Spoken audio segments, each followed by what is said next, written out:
Well, welcome again to, of course, our Spice Ale 1010 Dream 11 competition here today. And we can, in fact, say it's a really wonderful day. And, of course, we've got our drone shot that gives you a good view really of the St. George's Harbour. We've got one of the cruise liners inside, and you're getting a very lovely panoramic view. It's an ideal, wonderful day for such a drone shot. Terry, Kerry, you can't want it much better than that.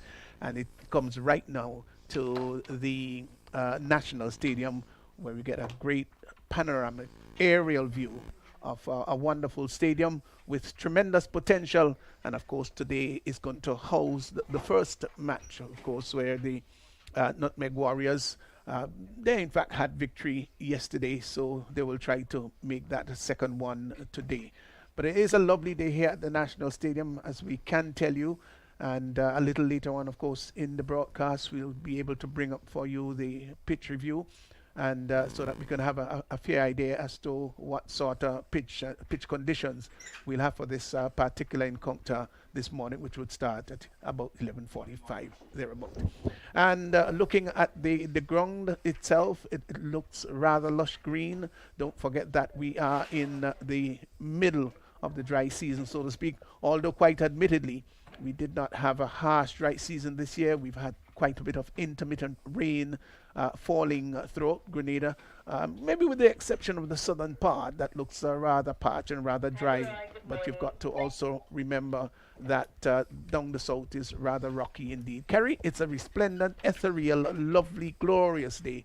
Picture perfect for cricket. Pastor, I don't think you can ask for any better conditions. You know, everything is lined up so perfectly for this, the second day of the Dream 11 Spice T10 tournament. You know, looking over the outer harbour, the inner harbour, the capital, St. George City, coming into the National Stadium. You can see everything is just quite still and calm. You know, there's just some lazy clouds about, but no, there is not even a hint of rain in them. And then there is this nice gentle breeze blowing across the ground, which really sets the tone for what should be a beautiful day down here at the National Stadium. So if you're home, if you're in Grenada and you're home and you want to come down to the National Stadium, why not? Because we have two matches. You can come down here, relax at the National Stadium, take in the atmosphere, see the players up close, and engage in the festivities. It is really wonderful. And whether you're joining us across the Caribbean, across the globe, wherever you're listening or viewing us from this morning, we just want to say welcome to the broadcast, and we hope that you'll be entertained today. Two exciting matches, and as I said, Pastor Wom, it's Bayleaf Blasters versus Nutmeg Warriors, two of the teams that would have won their opening encounters yesterday, so it should be a really good one. And I think that's the point or cue for us to go to the toss to see what happened, or hear what happened earlier on between the two captains in the middle. It's toss time in match number 3 of the Dream 11 Spice T10 Tournament Season 2. It is a cracker of a match. It promises to be one. The two teams that won the opening match yesterday, they face off in the third match. We speak about Nutmeg Warriors and Bayleaf Blasters. We have with us here at the toss the match referee, Mr. Carl Felix, with our two captains, the home captain for today's match, Devon Smith, and the away captain, Andrew Fletcher. Mr. Match referee, over to you.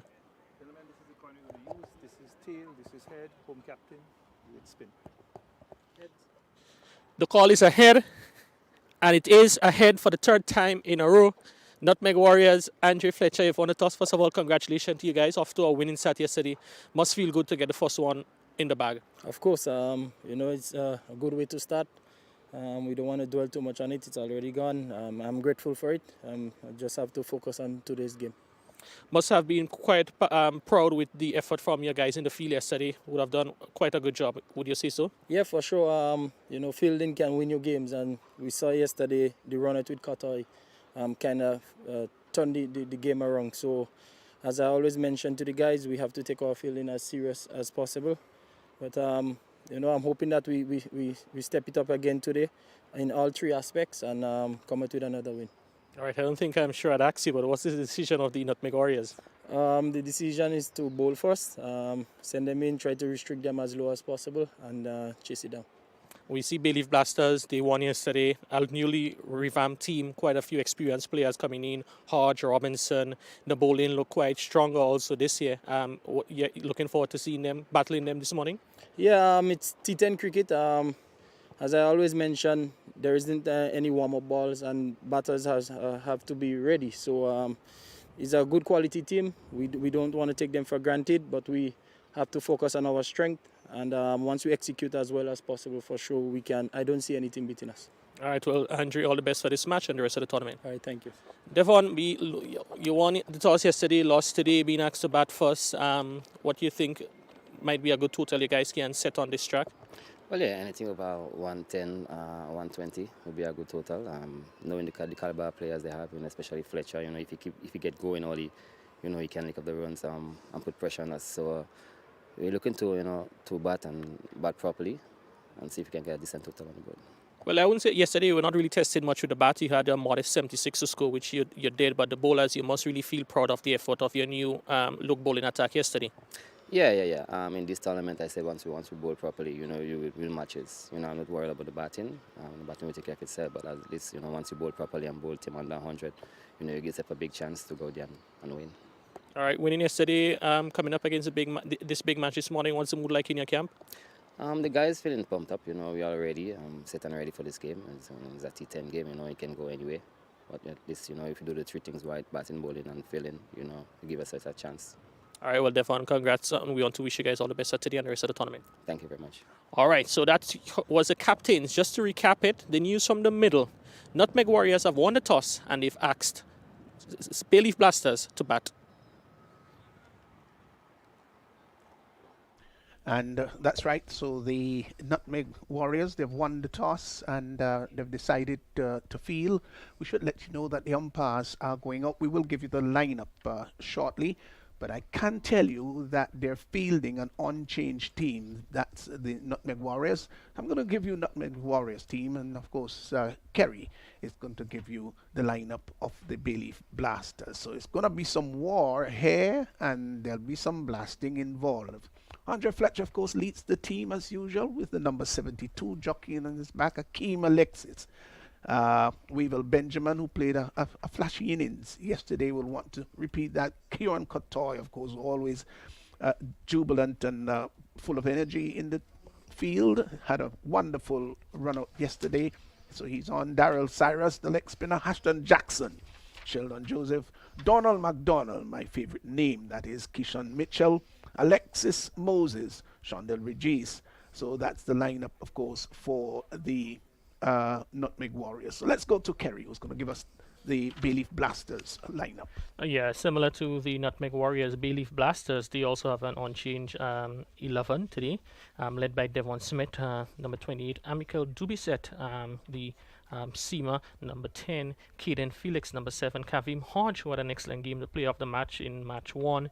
He, number 5, Devonnie Smith, number 80, Sherman Lewis, 83, Nilon Pascal, number 11, Jelani Robinson, number 45, Richard Rogers, 55, Dennis Smith, 77, and Nkosi Sentile, number 23. As we see Pastor Warm, two strong teams, and we should expect top performances from those two units. Yes, I think for the good of the game and for fellowship, you would need to have a competitive match. You just don't really want to see one-sidedness when you come to T20. I think the whole idea of the game being fast and furious, added to that, it makes it even more dramatic when teams can have narrow defeats or victory, as the case may be. And let's hope that this one is not going to be one-sided. I would love to see a narrow thriller. Yes, as the players, they're out there. The match officials for this match, Roger Davis, he is in standing umpire. With him is Sean Manwaring. As the two teams, they're waiting to go. The opening batsman for the Bayleaf Blasters, it looks like to be the same pair from yesterday. That would be Jelani Robinson and Kavim Hodge, two players who knows each other quite familiar with each other because both of them are from the island of Dominica. So Dominica is represented strongly here in the Bayleaf Blasters lineup. And if the Dominicans would also want to claim Devon Smith because he's also married, he's married to a Dominican. So the Dominicans will be telling that they have three nationals in the Bayleaf Blasters lineup. Yeah, so in terms of overseas players, 4 Dominicans, we've got 3 St. Lucians, and we've got some Vincentians, 6 of them. That augurs good Yeah. for the game. So here's the first ball as Jackson moves in to bowl to Robinson, gets a beauty outside the off stump, shapes away, and the ball not quite getting to the keeper. So dot ball. Should be an interesting game this year. Just a slip in. The third man is inside the circle, and there is a cover, conventional extra cover, just about 10 yards inside the circle. Obviously saving that cheeky single, and mid off, mid on, mid wicket, and the fine leg also inside the circle and the deep backward square. Here he is once more. Jackson in and bowls to Robinson. Robinson just plays a lazy shot at that outside the off stump with no great conviction at all as the ball goes into the glove of the keeper. So 2 dot deliveries so far. We did say early on in our opening statements how wonderful the conditions are here at the National Cricket Stadium. It's quite lovely, beautiful, sunlit day and has all the ingredients for a good match. Jackson is going to bowl once more to Robinson, who is off the back foot, hits that in the air. That's going down to third man. Will the catch be taken? Oh no, he's dropped it. And they will go for the single. Well, the truth is, Kerry, he got there, got both hands to it, and it was just a matter of holding it. He was looking to pull that, but he didn't get inside the line. And that went very high into the air. And a third man was into play. He came off the boundary. Now let's look at it. He got there. It was the shout of catch it, got there. It would have been a very good catch. And floated in the end. Yeah, I think 2 past Storm, he probably would have reacted a touch a bit late too, because he probably would have lost it, and his slow reaction would have meant that he was not able to get under it. Jackson to Hodge comes forward and dabs the ball out to cover, gets a single. Yes, a good start so far from Jackson. You could have seen there was an effort to keep the ball a bit short to Robinson, who went after that previous delivery there. A bit of extra bounce there from the speedster from Bayleaf Blasters, and he'll be encouraged with the early assistance he's getting from the wicket. Yeah, Cyrus Jackson again. He's in now to bowl to Robinson down the leg side, and good diving take. That was screaming down the leg side. Gosh, you had missed that. With the fine leg up, that would have gone screaming to the boundary for 4. It's 3 without loss. White signal by the umpire.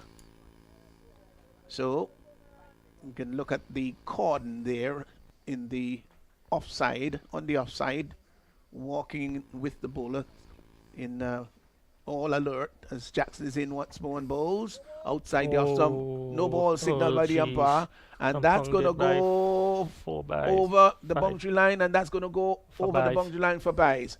Well, everything went wrong about that. Absolutely everything. Wayward outside the off stump. The keeper wasn't able to cut it off. Went down to the boundary, and third man, which was on a little on the wide side, came across covering about 20 yards to his left. Wasn't able to cut it off, so it went over the boundary line for 4, and then we've got a free hit here. That compounds it. Compounds the situation. Oh, nobody wants that to happen. Yeah, as Jackson, even in our other local tournaments, he has the habit, of overstepping ever so often. And the T10 is a cardinal sin to bowl and no ball. He's there now and bowls, and there's a big heave-ho that goes over the backward square area. They've gone for 1, backward point rather. We'll come back for the second. The return comes in, and they get 2. So 2 more runs off a free hit. And to remind you, of course, the field cannot be changed for the free hit, has to remain as it was in the previous ball. Total has now gone to 10 without loss. So Robinson is on 3, Hodge there at the non-strikers, and so it's a pretty good over, productive over so far, and there's still 1 more delivery to go. Yeah, he'll be looking to finish strong there. Transgressed there, got the keeper ball when shoot there for 5 buys. So we'll be seeing if he can finish strong. Bowling to Robinson. Good delivery there, Pastor. Outside the off stump, left alone. And that completes the over. So the end of a very dramatic over, the very first one there, which saw a free hit. And of course, you had 4 buys and 10 runs coming off the first over. They must be very happy with that. Bayleaf Blasters, after one, they're 10 without loss. Yeah, good start there. 10 runs on over. They didn't have to take much risk. They were aided by a bit extras. They contributing to 6 of the 10 runs there. Robinson looking to go after the ball in a bit. And Hodge, who just faced one delivery in the previous over, is now on strike, facing up to the leg spinner. And Pastor, not very often you would see a leg spinner opening the bowling in any form of cricket. You've got to be a good bowler to opening it, especially in 10-10 or this, the shorter version. And he's no doubt a confident player, Darrell Cyrus. That's the thing about him. He is confident. He bowled well yesterday, picked up 2 wickets. Let's see whether he can repeat that today. Comes in now and bowls to Hodge. Hodge is looking to hit that maybe slap it back past the bowler. Didn't cue it all that well. Dot ball as he goes back. Third man, sweeper right back on the cover boundary. Extra cover on the mid-off. Mid-on, mid-wicket. And there's a forward square leg and a man down at the fine leg area outside the off stump. Makes room, cuts it down to backward point, gets a single.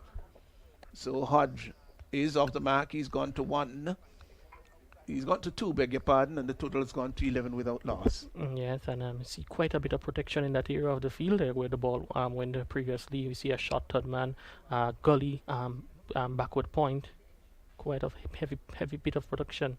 Cyrus is in now and bowls, and Robinson is bowled. Well, he was looking to drive that.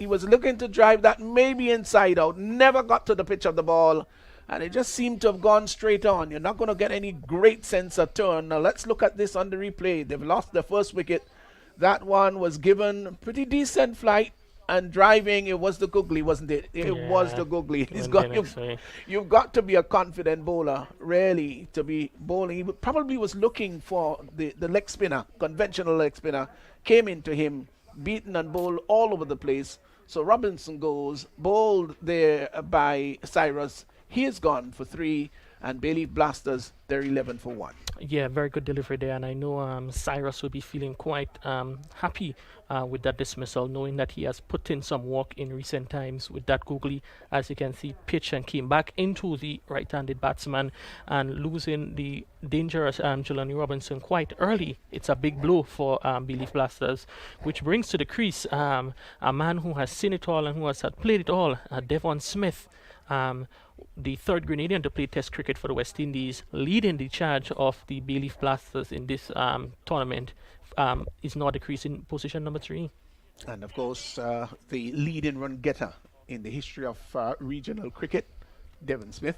Yes, for his exploits, even a stand here at the National Stadium is named in his honor. So he has accomplished a lot, and he certainly has a lot to offer to the youngsters in this tournament. Deservedly too. So here is Cyrus with a little hop and a skip. He's in now and bowls to Smith, who comes forward and drives the ball quickly out to long on. We'll come back for the second no. They decide against it. And, it looks very much as though Hodge wanted the second run. Devon Smith was not interested at all. I think what Devon Smith, those 41-year-old legs of him, is saying, you're Hodge, I know you have a lot of exuberance, a lot of energy, but this is only 1 run for me today. You're right. The former days, he would have turned that into 2. But here once more is Cyrus. He's going to move in now to bowl to Hodge. He's there now and bowls to Hodge. Hodge is looking to hit that inside out and doesn't really make the kind of contact. I think it took more the bottom edge. Yes. Lost his shape too. And got to remember, the players got to remember, who they are. I think Hodge is a touch player. Doesn't have to do anything uncharacteristic or out of character at all. Here once more is Cyrus in now and bowls to Hodge. Hodge is looking to sweep down the leg side. And might have gotten, maybe touched the pad or something, part of his Yeah. paraphernalia, and of course not a wide signal by the umpire. The over comes to an end. A good over there by Cyrus. He's picked up a very important wicket, that of Robinson, who he had comprehensively beaten and bowled by a googly, and the Bayleaf Blasters, they're 12 for 1. Yeah, excellent over there from Daryl Cyrus. A brave decision. I think he also would have opened yesterday, and today just conceding 2 runs. As you can see, the intentions from the opening batsman were to go after him to probably knock him off his line, but he was able to hold his calm and his cool and composure. He was responsible for sending Robinson back into the hut for 3 and just conceding 2 runs. Excellent over there. As we see, it's going to be a new bowler with number 66 Moses. on his back. That would be Moses, Alex Moses, one of the youngsters from Carriacou, who is participating in the tournament. Moses would have played a lot of cricket so far for the year, both a T10 tournament and a ongoing T20 tournament in Carriacou. So he'll be feeling a bit sharp and would want to come here on the national stage and make a name for himself. So Devon Smith, always meticulous. It's always been that sort of player that paid attention to fine details, and that's good. And well, Andre Fletcher is making sure he's got every player where he wants them. That's so very important. Moses moves in now to bowl to Smith, and Smith is pulling that in the air to the right of Fletcher, to the left of Fletcher rather, and he gets a single. So he's now gone on to 2. Just seemed to be a little late on that, Kerry. Yes, I think the ball came onto him a bit faster than he expected. We'd have noticed yesterday past that the wicket, the ball tends to skid on a bit, and I'm not too sure if that would have been the reason in that over, but the fast bowlers, once they bend their back and put it into the pitch, a ball that hard length, they offer a little bit of difficulty to the batsman. Moses is in once more. This time to bowl to Hodge. He's there now and bowls outside the arm stump, off the back foot. Cuts well. Good diving stop there at extra cover. Yes. Knocks it down. Did cover ground rather quickly. Yeah, and he can. That's Akeem, is he? Yes, that's Yeah, Akeem that's Alexis. Yesterday we were talking about him in his bright, fluorescent green shoes, and we can see the skipper, Andre Fletcher, also has a similar, probably almost identical shoes to him, and they both wearing broad brim hats, so we have to look closer to see who is who. Moses bowls to Smith, who comes forward and drives the ball up to mid-off, gets a comfortable single.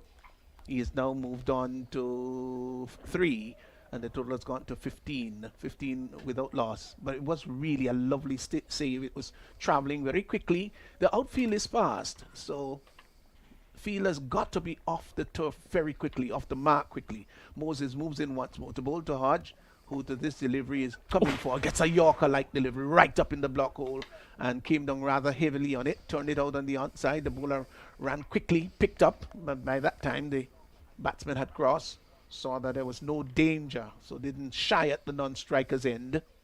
One more to the total. Hodge has now gone to 4. Smith, the left-hander, now comes into strike. The field changing around to accommodate him. He's on 3, 16 for 1. We're in over number 3, bowled by Alex Moses, who is there now, and bowls to Smith. Smith is off the back foot and cuts out to cover. Is that Isaiah Simon, Yeah, that's Isaiah right. Simon That can't is be there. missed in the field, right? Oh, no, the absolutely not. the tallest man in the field. Oh, he's a live wire, diminutive and dapper, but gosh, he loves feeling. He's so quick and off the turf. Reminds me of Gus Logie, although Gus Logie might have been a little taller than he is. Here's Moses in now, balls to Smith down the leg side. There's an appeal for caught behind, Yeah. not supported by the keeper, who did very well to move across to his right and collect. So that completes the over, and at the end of the over, pretty good one there by Moses. So 3 overs gone. It's 16 for 1. Yeah, Alex will be feeling quite pleased with that over, bowling against 2 first-class players. We spoke about the caliber and the history and the legacy of Devon Smith, bowling and also the captain of the Windward's Volcanoes, Kavim Hodge, and to concede only 4. I thought what was good in that over, he tried to bowl a full length and had bowled a couple of deliveries that had to be dogged out. Just one shot on a wide one, which Devon Smith was not able to bounce on, but overall a very good over from Alex Moses. It really was. He bowled a good line and length. Is that Cotoy who's be coming from the far end? No, that's Alexis. Alexis, There's the oh, man sorry. with the Oh, fluorescent there green. you go. I think Kotoy just came back on the field because Right, he he was was off. off, That's why Simon was on, but Kotoy is back on. He's that backward point. That's his correct. favorite position there, and you can't miss him really. So here he is moving in now. He's there and bowls to Hodge. Hodge is coming forward and doesn't really hit it well. I think he's trying to hit the ball too hard, and he's losing his shape too, Kavim Hodge. He's a touch player and should play within his mold. Here once more is Akeem Alexis. He's there and bowls to Hodge. Hodge is hitting that in the air. That's going a long way. Somebody's going under it. No, he's gone. That's gone. That's gone for 6. That's a lovely shot. Really got the middle of the bat this time and heaved it over long on. 6 runs there to Hodge. And that would have just freed me a little bit of the shackles. Yeah, Shondell Regis momentarily there down on the long on. Bungji was thinking that is coming straight down my throat. Tantalizing for a moment, but they end up sailing over his head. Good hit there by the Windward Islands Volcanoes captain. Alexis bowls to Hodge. Hodge is looking to heave that over mid-wicket. Gets an on the edge. They're gone for 1. Won't come back for the second. The return comes into the keeper. They get 1. Well, was a shot in the dark that yielded... Was that a buy? Just a buy, just a buy, solitary buy. Yeah, it's a buy. So 1 more, of course, to the extras. And extras have now gone on to 7. Total has moved on to 23 for 1 as Akeem Alexis will move into bowl to Devon Smith, who's just taken 2 guards. To me, it looks more like a leg stump guard than he took a middle stump guard. And he gets over the top of his bat and taps away the crease. Here he is now. Is Alexis in and bowls to Smith. Smith to his delivery is hitting that over the mid-wicket area. That's a fine shot. That's a magnificent shot for 6. Well, he picked it up well and lifted it sweetly over mid-wicket, and the fielder down there can only look in a rather helpless manner as it sailed over his head over the boundary line for 6. Lovely shot by Devon Smith, who's gone to 9. The total has gone to 29 for 1. Yeah, this shot just demonstrates the severity of T10 cricket. There's very little margin for errors. You're right. And Akeem Alexis just erred in length on that time, and he was a positive over mid-wicket for 6. Bowls again to Devon Smith, who tugs that down to the deep mid-wicket area. Will get a single. They amble it. The return comes into the non-striker's end. So 1 more to Alexis, to Smith, who's now gone into double figures. He's come alongside Kavim Hodge, who's on 10. Both batsmen on 10. The partnership 19 so far. It's 30 without for 1. As here once more is Alexis in and bowls to Hodge. Hodge is hitting that straight shot. back past the bowler. That's going to go all the way for 4. That's a lovely shot. He hit it straight as a pipeline. And it went over the bowler's head very quickly indeed. The fielder that's down there, that's Regis down at long on, didn't have the remotest of chance to cut it off. And it went quickly over the boundary line. 4 runs to complete that over. So Kavim Hodge has now got to 14. Smith is going to be taking strike next up. He's on 10. And the Bayleaf Blasters, they seem to be accelerating now. It's 34 for 1. Yeah, they doubled the score in that previous over. The first 3 overs went for 17. The last one went for 7. Fourth over went for 17. 34 for 1. Really the urgency that the innings are needed at the end of to bring the power play to a close. And you can really see the class of the batsmen there on display. Hodge, the previous over you're saying that it was uncharacteristics, but the shots he played in that over was authentic and proper cricket shots, and you can see he got value for shots instead of looking for those shots over mid-wicket and so forth, which is not necessarily in his repertoire. Yeah, you're right. It's a matter of getting to the pitch of the ball. That's so very important. Remember Viv Richards, saying to me many years ago when I asked him about how he handled the spin in India when he went there the first time, and he said the important thing is get to the pitch of the ball. So Kiran Kotoy, in fact, is hailed into the attack. He's pushed a long off and long on right back on the boundary. Yeah, and he's going to be moving in to bowl to Devon Smith, who's on 10. Had a nice big 6 in the previous over. So here is Kotoy, just dabbles his hand into the turf to make sure it's dry and able to grasp the ball very well. Here he is now, moving in to bowl to Smith. Smith is off the back foot and, as usual, cuts the ball down to backward point. He's such a lovely cutter of the ball, very strong, and a good puller of the ball too. You talk about that, Pastor. What's your preference? His cover drives or his cuts and pulls? I tell you. Here he is once more. He's got in now and bowls, and he's looking to slot sweep that one. In fact, succeeds in doing that. Alexis is down there on the mid-wicket area, and the batsmen have time to cross for one. So one more to Devon Smith, who's gone to 11, and the total has moved rather merrily on now to 35. 35 for one, as the right-handed Hodge comes into strike. There's a little bit of a change, though. The fielder there at mid-wicket is going across to extra cover, so the offside field is highly strengthened. Katoy, once more in brilliant sunshine. He's got that mop of hair, brown hair at the top of his head, moves in now and bowls to Hodge. Hodge is coming forward and hitting that over the mid-wicket area. That's a fine shot. That's gone for 6. Well, he got it on the full and hit it high and hard over mid-wicket, and he stayed there for the post, knowing, of course, that the camera's all here. 6 runs to Hodge, who's now gone on to 20 rather quickly. And Bayleaf blasters, they've begun to blast their way through. They're now 41 for 1. Yeah, bad delivery there from Kotoy, a full toss that was rightly dealt with by Hodge, and he'd be probably saying, Skip, you can be a bit more lenient on me, but Hodge was having none of it. Yeah, here once more is Kotoy. He's going to move into bowl to Hodge, who's really motoring along now. He's there and bowls. Hodge gets a shorter delivery that he pulls over the mid-wicket area. That's going to go once more for 6. Oh, that was a lovely shot. He pulled the length down and he was much too short. Hodge was under the back foot. He saw it very quickly, early, and lifted it in a rather imperious manner. Over the boundary line it went. So that's 2 consecutive 6s there by Kavim Hodge. Takes his total to 26. It's 47 for 1. Oh, brutal there from Kavim Hodge. You can see the strength of the Dominican there in that shot there. He picked up the length quite quickly, and before you blink, it was over the boundary for 6. Kotoy once more. Treated very badly in the last 2 deliveries. In now and bowls to Hodge. Shorter one outside the off the back foot, and looking to cut the ball. Takes more on the edge of the bat and goes behind the keeper. Fine leg comes in, quickly picks the ball up, but they go through for a single. So one more there to Hodge, who's gone very quickly to 27, and the total has gone to 48. So the 50 just looming ahead as Devon Smith, who is 11, takes strike. Kotoy making a little change. He's moving the fine leg a little bit squarer, more to his right.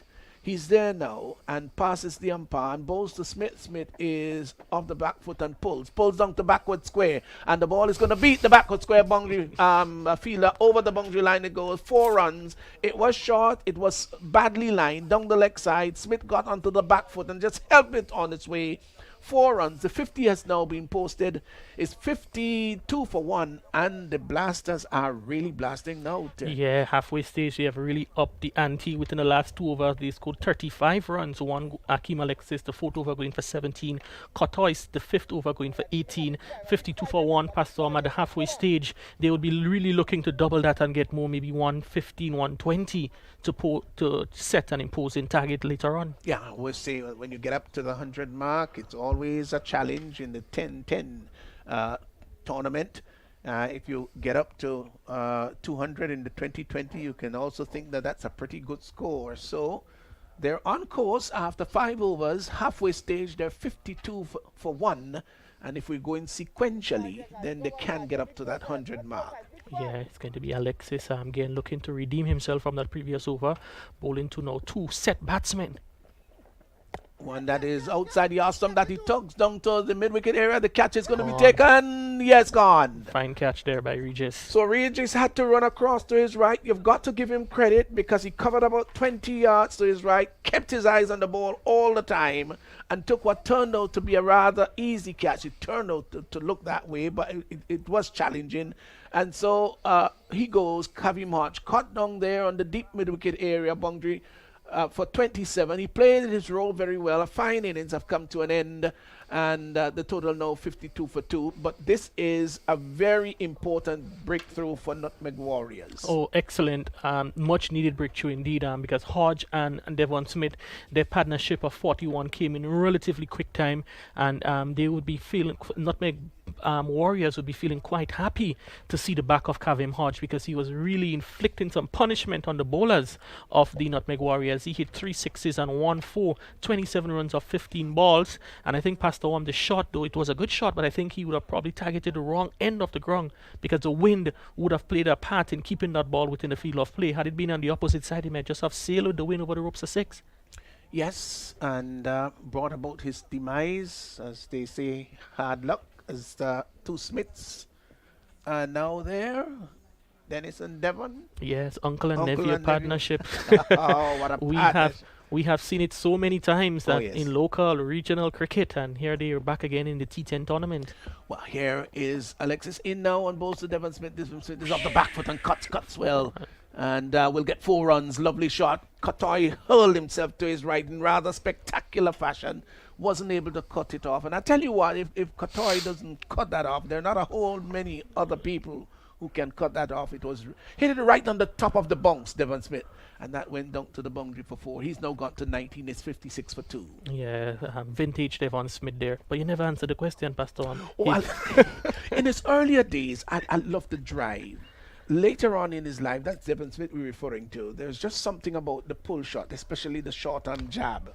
I loved it. I really love it. You know. Yeah, So one of the finest batsmen, if not the finest batsman produced within the Windward Islands. I would want to say so. Yeah. Here is Akeem Alexis in now and bowls to Smith. Smith is off the back foot and cuts well once more to the left of the fielder there, and will in fact get a second run. They come back for the second round. The ball going down to a wideish third man. So 2 more runs there to Devon Smith, who's now gone on to 21, and the total is moved on now to 58 for 2. Yeah, it's quite fluid inning so far from the captain of the Bayleaf Blasters. Here is a delivery that pushes him onto the back foot. Here's Devon Smith, and just opens the face of the bat in a rather delicate, lovely manner. Glides it down to third man, gets a single. He's now moved on to 22, and the total has gone to 59 for 2. We're in over number 6. This is the 4th delivery bowled, so it's got 2 more in this over. Some 7 runs so far, plus a wicket in this over by Akeem Alexis, who moves in to bowl to Dennis Smith. He's there now and bowls to Dennis Smith, who's advancing down the track. I think he saw him coming and maybe just pitches through a little quicker. Looked a little untidy there, just seemed to have lost his shape, and footwork wasn't the best in the world by Dennis Smith. Dot ball as Alexis once more moves in. Bowls to Smith, Dennis Smith that is, who is driving outside the off stump, doesn't make contact. Keeper collects behind the stumps. That completes the over. So at the end of over number 6 is 59 for 2. Dennis Smith is yet to score, and Devon Smith is 22 of 13. Yeah, a bit of redemption there from Akeem Alexis. The first over went for 17. This one went for 7.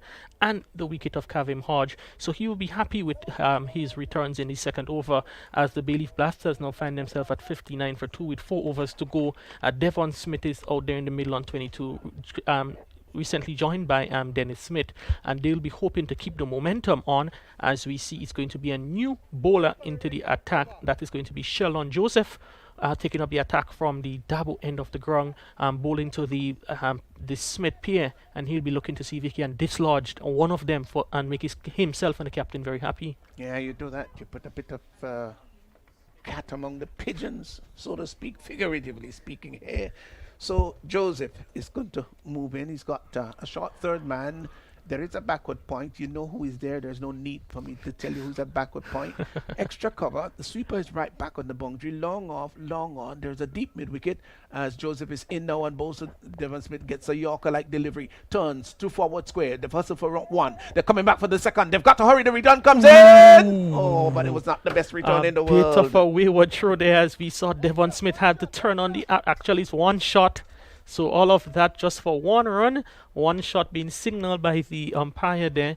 Devon Smith really turned on the motos there, and it would have been unfortunate had he been dismissed, because it would have been ended up for 0, nothing. You're sure right. Well, all is well that ends well, of course, in the case of Devon and Dennis.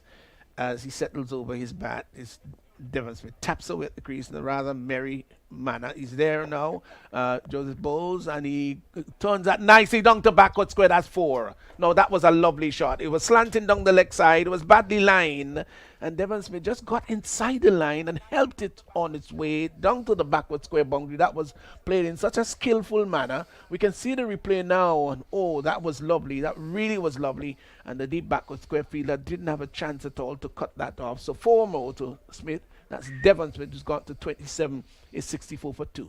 Here once more is Joseph in and Bowles to Devon Smith, who is up in the back. Who's bowled him? Yeah, he has. Oh, that was a lovely delivery. I don't know whether he did in fact come off the pad. We'll have to see in the replay, but he was onto the back foot. Just seemed to be hurried up a little bit.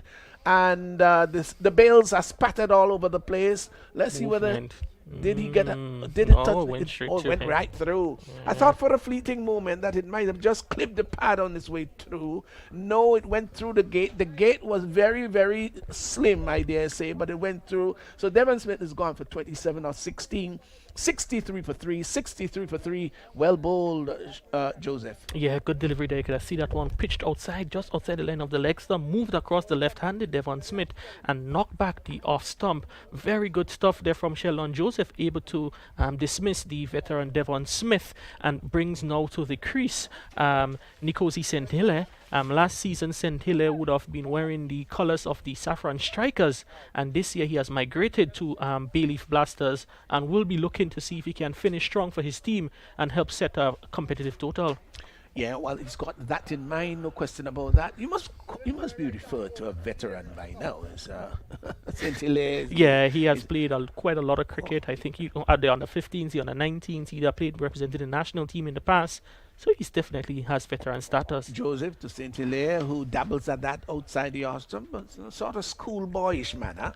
Doesn't make contact. Keeper collects behind the stumps. The total remains on 64 for 3. Yeah, now heading up into the end of the 7th over. And the last couple of overs, you can see the last 2 overs, Bayleaf Blasters, Nutmeg Warriors, they would have been done quite well to stifle the run scoring opportunities. Within the last 10 deliveries, there was just, 9 runs scored. Outside the off stump by Joseph, hit hard down to cover as they had the opportunity to cross for 1. So 1 more to, well, he's just off the mark, I beg your pardon. Nkosi St. Hilaire, he's off the mark by 1. Dennis Smith, who is yet to score, comes into strike, 65 for 3. Just taking his guard, making sure everything is fine. As here is Sheldon Joseph, moves into bowl to Dennis Smith, who is turning that nicely down to forward square leg, picks up a comfortable single, gets off the mark. So 1 to Dennis Smith as the over comes to an end. 7 overs gone, and at the end of 7, 66 for 3 Bayleaf Blasters. They got 3 overs remaining, and they probably will think about getting maybe another 40 runs. Yeah, 18 deliveries left. They need to go at least a minimum of 10 runs and over, which takes them up to 96. And we'll be looking to see if they can get a few more to get the total over 100, because we all know of the quality of the wicket outside there. We can see the bowlers are getting a little bit of assistance for it, but as the sun continues to stride down on the pitch, it's only going to get much more flatter. And I think this team defending in the second inning would want to know that they have a total they can feel comfortable defending. Yes, and so of course on reflection is Nutmeg Warriors. They will be having other things in mind, wanting to restrict them maybe to a total of about 90, as it's going to be Cyrus coming in for his second over. He's in and bowls and looking to turn that out on the onside. Dennis Smith, beg your pardon, doesn't make contact with the bat. Picked up behind the stumps there by the keeper. Here he is once more, is Cyrus. Right arm leg spin in bright sunshine. A little skip and a hop. He's there and bowls, and it's lifted straight down the ground. Fine shot, 6. No question about that. Just came forward, Dennis Smith got right under it and lifted it high and handsome, very straight. No chance for the long off or long on fielder at all to get under it. Over the boundary line. Fine shot for 6. He's now gone to 7. It's 72 for 3. Excellent there from Dennis Smith, hitting straight, and you can see the Bayleaf Blasters batsman quite success hitting straight. Down the leg side. Good take. Good take. Down the leg side. Wide signal by the umpire. There might have been a challenge there at fine leg. Well, wide signal, one more to the total. It's now gone on to 73. He has just called. That's Dennis Smith for a leg stump guard. Confirmed now, and he's going to be facing up once more to Cyrus, who is in now. There and bowls, and he's off the back foot and cuts down to backward point. They've gone for one. They will come back quite comfortably for the second run. The return comes into the keeper, just brings him forward slightly, and the batsmen have time to cross for two. So 2 more runs there to Dennis Smith, takes his total now to 9, and the total has gone now to 75 for 3 Bayleaf Blasters. Cyrus again, 1 for 11 so far in now, and bowls to Dennis Smith, who is off the back foot and cutting down to the deep squarish backward point boundary, and will get 2. Was able to beat the fleet-footed Qatar there at backward point.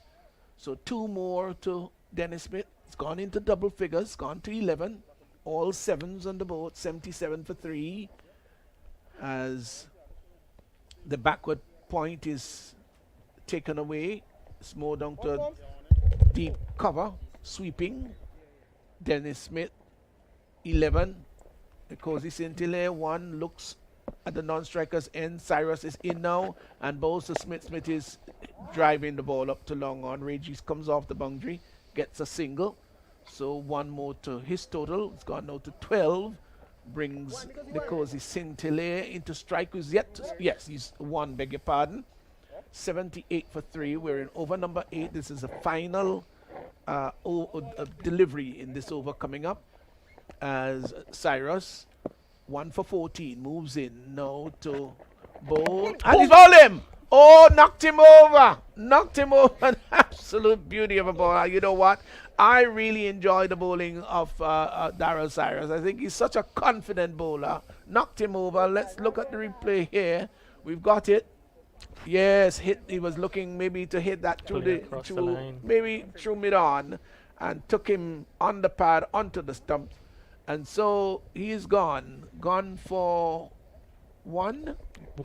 1, that's Nkosi Sintile, 78 for 4, and what a fine bowling spell here in his 2 overs. Cyrus, 2 overs, no maidens, picked up 2 for 40. Excellent bowling there from Daryl Cyrus. As you can see that Nkosi Sintile on that attempt was looking to play across the line of the delivery, pitch John just about a leg stump, turn away from him, and was able to beat his bat playing across the line. Cyrus will be feeling quite pleased with his performance of 2 for 14, and responsible for the scalps of Nkosi Sintile and Jelani Robinson, and to inflict further breaks on the scoring of the Bayleaf Blasters, who are now 78 for 4 with 2 overs left. You're right, and Sherman Lewis has come out to join Dennis Smith. Here is Joseph in, bowls, and Smith is on driving, gets it up to long on, will get an easy single. He is now gone on by 1 to 13, and the total has gone to 79 for 4. Bayleaf Blasters brings Sherman Lewis into strike. Of course, the tall of the 2, fast bowler. Is there a little bit of rejuvenation in his bowling, Kerry? I'm going to come back to that. Here he is once more. He's there and bowls, and he's got a Yorker-like delivery. Well bowled there by Joseph, right up into the block hole. He had to come down rather heavily on it, pushed it back along the track for the bowler to pick up on his follow-through. Still 79 for 4. Yes, good couple of deliveries there from Jackson, keeping the batsman honest. You know that as Lewis looking to go over, a beautiful shot there from Lewis, races into the boundary for 4. A bad ball, I would say, shot on wide outside the off stump. And even though Sherman Lewis is not recognized as one of the top order batsmen, but even him at his skill set can put dispatch that 1 for 4. Well, he certainly did, and he did it quite handsomely too, and with a great deal of authority. There was nothing iffy about that shot at all. It was all genuine, authentic. It was a good, clean hit, and Qatar could only look rather painfully as it went over his head down to the boundary for 4. He's gone to 4, 83 for 4, and we're in over number 9. Bowled there by Joseph. Yeah, 9 balls left, and they would be looking to see if they can score at least a minimum of 17 of that 9 deliveries. Because seeing 100 on the board is much more imposing than probably a 98 or a 99. So they will want to get up to 3 figures. It's amazing, this little bit of psychology with figures and all of that. There's a total of 98. It's just too short of 100. But when you look and you see 100, it looks so much more. So here he moves in once more. Joseph in now and balls to Lewis. Lewis is wrapped on the pad. They go through for a quick single. He was looking to turn that ball out on the onside. The umpire would signal with standing up there on his left leg and hitting the thigh of his right leg. A little bit unbalanced for a little moment there, but all is well. One more to the total. It's gone to 84. And Dennis Smith now comes into strike. Joseph began to move in, but Dennis wasn't quite ready as yet. Turns once more, wheels around, moves in, and bowls to Dennis Smith outside the off stump and looking to cut. Not a good shot at all. I think he was bat was just too far away from the body. He should have been moving across, Get closer to it. but That's right. he stayed away from the ball and looking to uppercut that and collect it behind the stumps. 84 for 4. So Smith is 13, taking strike from Joseph, who is in now and bowls, and he hits that down to the deep mid wicket area. They get one, and they're going to come back for the second run. The return comes in. Oh, and it missed. I think he might well have been stranded there, Dennis Smith, who was thinking about getting the second run. So the over comes to an end, and at the end of it, the run rate right now is 9.44. As I said, they would like to get up to maybe the 10 mark. 85 for 4, 85 for 4. Lewis is on 4, Dennis Smith is on 14. 9 overs gone, and the Bayleaf Blasters, they've got just 1 over to face. And let's see what is going to turn out with this particular over. Just a 1 over to go. And so I think the Nutmeg Warriors will be rather happy with this total 85 for 4. But with this last over, if the Bayleaf Blasters can hit maybe 15 from this, might just create a bit of a bother here for the Nutmeg Warriors. So Dennis Smith will be taking strike, 14 of 11. As here is Jackson, moves in from the far end and bowls to Dennis Smith down the leg side. And thought about a single. Lewis, who was scampering, wide signal by the umpire, but he was scampering along the pitch as if to say, hey, let's go for this. And Dennis Smith said, no, I would have none of it at all. I would like to face this next delivery coming up because the first one was a wide. 86 for 4. Third man inside the circle. Backward point also inside the circle. There's a sweeper down at the cover area. And extra cover, long off and long on, right back on the boundary, deep mid wicket right back, and a deep backward square right back. Here he is once more, Jackson in and bowls to Smith that down the leg side. The umpire will confirm that it's a wide, arms extended, spread as a bird. And so 1 more to the total is now gone to 87. Now that's not good line there by Haston Jackson. Will be very disappointed about that. The fine leg has now been pushed back onto the boundary. I think Fletcher may have seen what he did with those last 2 deliveries. If he had gotten a tickle onto it, may have gone for 4. So he's pushed the fine leg back, and the cover he's brought into the field restricting area. Delivery that is pushed up on the offside to extra cover. The extended arm of the umpire suggests that that's a no ball, so he's guilty of overstepping. Cardinal error, whatever stage of an innings this is, you don't want to overstep at all. And he did that, so it's going to be a free hit while an extra run has been given, 89 for 4. What will he do, Sherman Lewis, with this free hit that he has? Let's see. He's just taken his guard. Seemed to be a leg stump guard from here. And the field cannot be changed. Remember that. Here is Jackson. Moving in now to bowl. It's a free hit, remember. In bowls to Lewis. And Lewis pulls that down to... Where did that go? Well, it looked... He was shaping to pull that down to the mid-wicket area and certainly didn't get it far. And would be disappointed with that, no doubt. So, still, we're in over number 9. Still 5 deliveries remaining in this over. Jackson moves in, leans forward, straightens up his approach there now, and bowls to Lewis, and Lewis is pulling that. Doesn't really cue it as well as he anticipated. Gets it down just to the left rather of the square leg umpire in front of square, and got a single. So one more to Lewis, who's now gone on to 5. Dennis Smith, who's 15, now comes into strike. 90 for 4. We're in over number 10. So, as it's once more Jackson coming in, this time to bowl to the short of the 2. That's Dennis Smith. He's there and bowls, and Smith is off the back foot, turns that down to fine leg. They've gone for 1. They won't come back for the second. The return comes into the keeper. It's a sharp 1. So just a 1, although that was sinking on the leg side, and maybe very well too that Fletcher did push that fine leg right back on the boundary. If that were not done, it would have resulted in 4, but they got restricted just a single. 91 for 4. As it's once more, that's Jackson from the far end. He's there now and bowls, and Lewis is looking to hit that down to backward square. There's an appeal for leg before, not out, said the umpire. Well, ball just dribbling out in front of him on the onside. They saw the opportunity for the single and took it. So leg by signaled by the umpire, as 2 more legal deliveries to go. 92 for 4. So can they get over that 100 mark? It looks rather difficult. Jackson is in now and bowls to Smith. Smith is tugging that out to mid-wicket. Now they've hustled for 1. I don't think they're going to come back for the second. The return comes in to the keeper's end. And so no harm done.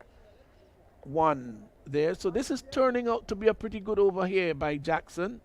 Just a 1 legal delivery remaining in this innings. It's going to be faced by Sherman Lewis. So here is Jackson moving in now to bowl to Lewis. He's just about there and bowls, and there's a big booming driving effort there by Lewis. Doesn't make contact. Keeper collects down the leg side, but he did play inside the line, so that's why it won't be called a wide there by the umpire. The innings has come to an end. 94 for 4, 94 for 4 of 10, which means that the run rate is 9.40. That's not bad really, but it's just a working total. And let's just give you a little bit of the scorecard here. So Robinson, that's Jelani Robinson, was bowled by Cyrus for 7 balls, just 6 minutes there at the crease. Kaveem Hodge was caught Regis of the bowling of Alexis. He played his role very well. 27, 15 balls and had 3 sixes and 1 4. Devon Smith came out, a quick cameo before he was bowled by Joseph for 27, 16 balls, 21 minutes at the crease. 3 fours and 1 6. Dennis Smith not out 16, and Nkosi St. Hilaire was bowled by Cyrus for 1. Sherman Lewis not out 5. 94 for 4, 94 for 4. Extras rather healthy. 15, 6 byes, 3 leg byes, 4 wides, 2 no balls. I think we will be in fact standing by with Kerry there, who's going to be having a bit of a between innings interview. He doesn't seem to be quite ready as yet. Yes, he is in fact ready now, so let's go across to Kerry Frank. So we're here with the 2 players, Kaveem Hodge, Bayleaf Blasters, finishing on 94. Kaveem, what do you think of your team's total? Yeah, it's a pretty good total, given the start we had. I think that, the guys bowled really well at the top. They really bowled the ball in some really good areas. But I think, it's a total that we could work with. You just have to be disciplined at the top as well and take the chances when they come. We saw you guys had good success hitting straight. Is that one of the secrets of success here on this wicket? Yeah, the pitch is very good and the ball is, it's coming on nicely. So it's just a matter of hitting the ball wherever it's coming from. I think, it's a pretty good pitch. Once you play cricket shots, you get value for your shots. All right, well, Kaveem, congrats on your knock of 27 and all the best to your team in the match. Thank you. Cyrus, being tasked with opening the bowling, is that a challenge you relished? It's not really a challenge. First of all, I just want to say thanks to God for giving me 2 kids today, and bowling very tight. And it's not really a challenge because I've done it before. You would have coming up against some top guys at the top of the order, getting 2 wickets, Jelani Robinson and Nkosi Sentile. How pleased are you with your performance? Very pleased. I've been doing a lot of hard work on my bowling, so I think it's just execution, and he was doing well. I think we did notice a googly there for the first wicket. Was that googly? No, it's just a slider. One that just slides straight on. All right. You're restricting a good batting line after 94. Are you guys pleased with the effort in the field? Of course, definitely most pleased, because I think just for the batters to go there and make the most of the power play. I think the power play is very crucial. All right. Well, Cyrus, we want to wish you and Nutmeg Warriors all the best for the match. All right, thanks. All right. So that's it from the pitch side report. Yeah, and so of course, with the innings coming to a close at Bayleaf Blasters innings 94 for 4, and the highlights of course, the innings were 2 good scores, one from Kaveem Hodge, 27, and Devon Smith, who also scored 27. So, innings break here. We're going to be back to take up when, in fact, Bayleaf Blasters will be responding. It means that they'll have to get 95 of 10. That's Nutmeg Warriors, and that should be a very competitive reply indeed. So until then, rejoin us when Bayleaf Blasters will be bowling to Nutmeg Warriors. Live from the stadium that delivered that memorable and emphatic win to the West Indies, Grenada, comes the Dream 11 Spice-Style T10 2.0 cricket competition. 30 matches, 14 days of exciting T10 cricket action. 6 teams, only one will be champions. See the likes of the Spiceman, Andre Fletcher, Devon Smith, international players Kesrick Williams, Alec Atenes, and more. Support your team. Love the game. Dream 11 Spice-Style T10 2.0 cricket competition. April 5th to the 18th. Grenada National Stadium. Pure Spice of the Caribbean.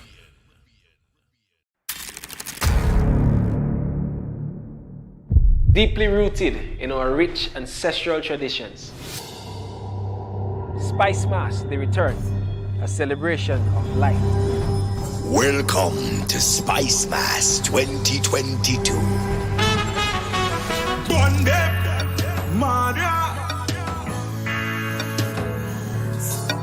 Reviving the spirit of our ancestors through our traditional mass. Jab, the unique celebration of freedom, drenched in black. Feel the power. The rejuvenating sound of pan.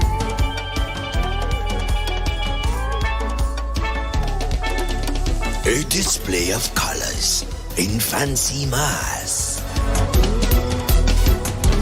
And the rebirth of calypso and soca music.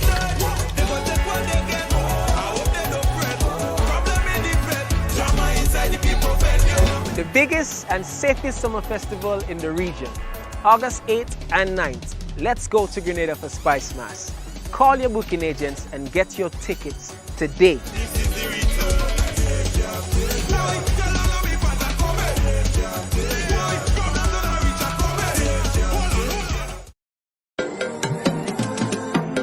I too have felt the impact of this pandemic and miss the days of being able to socialize with the freedom we once had. But it is in these times that we must come together to fight as one people through getting vaccinated and doing what's right. I am Aruna Neptune and I am fully vaccinated. Play your part. Keep yourselves, your loved ones, and your community protected. Spice Mass, here we come. It's our time again.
Welcome back to the National Stadium for the chase of the Nutmeg Warriors in pursuit of 95 for victory. They would have enjoyed the first half of the inning, restricting the Bayleaf Blasters to just 94 of the 10 overs. Very good efforts there with the ball by Daryl Cyrus, 2 for 14. Sheldon Joseph, 1 for 13. The other wicket taker was Akim Alexis. He had 1 for 24, rebounding well in his second over after conceding 17 of his first over.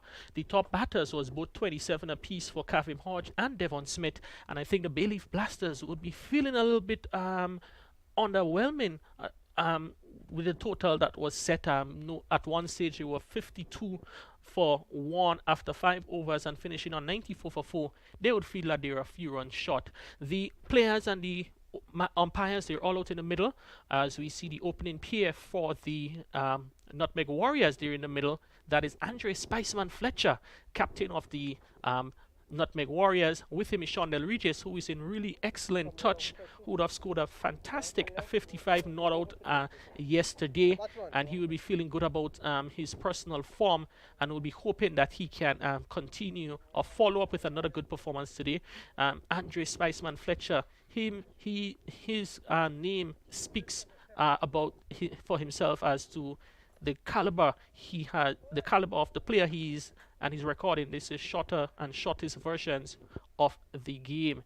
Andre Fletcher last season was one of the top run scorers, and he had scored 396 runs to date in the Spicel T10 tournaments in 13 matches, and we'll be looking to see if he can add much more to that as he gets his team another victory today.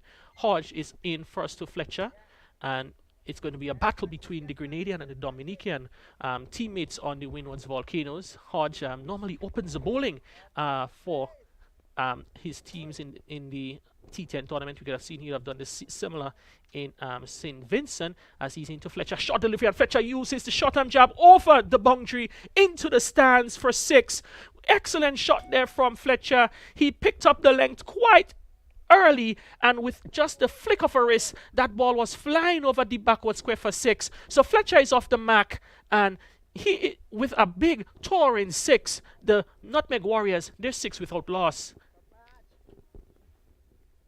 Hodge will be looking to see if he can rebound quickly in terms of his length, knowing that you cannot bowl short to Fletcher, has to bowl right in those right areas. As another short one outside the off-stump, Fletcher comes back, cuts, but he's not able to beat Jelani Robinson, who was able to get his frame behind that one there. So might be a missed opportunity there from Fletcher, but all as Hodge once again into bowl to Fletcher. Fletcher this time again, the no-look trademark shot, and that one goes flying over the deep backward square region up into the member stand, the second level of the member stand. We've seen some big hits so far for the last 2 days, but this certainly is the biggest of them all. Trademark no look from Andre Fletcher, and you can see Hodge is disappointed with that. Andre Fletcher 2 6s in the over, and Nutmeg Warriors at 12 without loss. And a bit of one of the fielders has to do a bit of retrieving there, and Andre Fletcher is capitalizing on anything loose early in the inning, and Hodge would have to really fight back now for his team as the umpire inspects the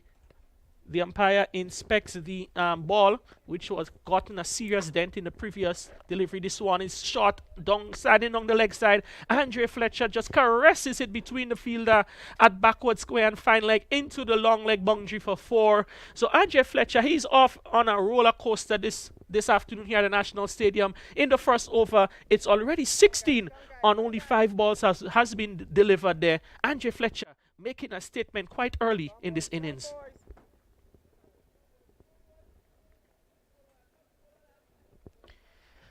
Final delivery coming up from Hodge, looking to get some grip on that one. Dursting his hand a bit on the tough in front of him, and bit of looking to see how he can contain the runaway train that is Andre Fletcher so far in this over.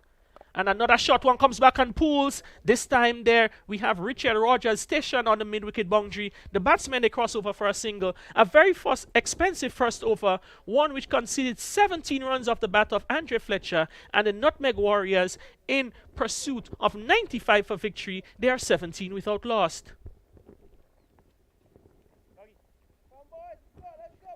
Nutmeg Warriors and Bayleaf Blasters, reminding you they're the two teams that would have won their opening match yesterday, and now they will be looking to see if they can both make it 2 wins on the trot to start the tournament.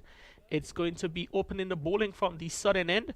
2 players who would have known each other very well from since the days of primary school. Nealon Pascal will be bowling to Andre Fletcher. Nealon Pascal from the community of Malmont Canal in St. David's. Andre Fletcher from the village of Demon Latant in St. David's. 2 students of the St. Joseph's REC School in Pomerose, and known each other quite well from since those days. And it should be an interesting battle between these 2 veterans of local cricket here in Grenada. And Pascal, West Indies international, Fletcher, West Indies international, as he's in to bowl to Fletcher. Short delivery, Fletcher looks to hit him back over his head, misses it, and in the trademark Nealon Pascal fashion, you can see a bit of movement of the pitch there with the new white ball, and Fletcher's intent is quite strong early as he's looking to go after his good friend.